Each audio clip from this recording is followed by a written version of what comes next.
Ayan na. Good morning mga kaibigan. Ito yung ating pochero. Nagluto tayo ng pochero. Nilagyan na natin ito ng patatas, saging saba, at saka bagyo pichay. Ayan. So, ito luto ng mga kaibigan. Tikman na natin.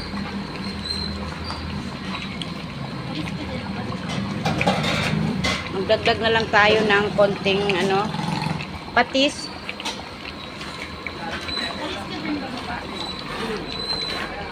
Takan lang natin.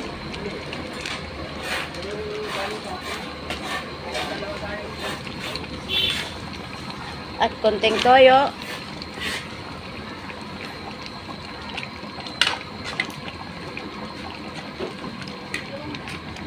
Haluin natin.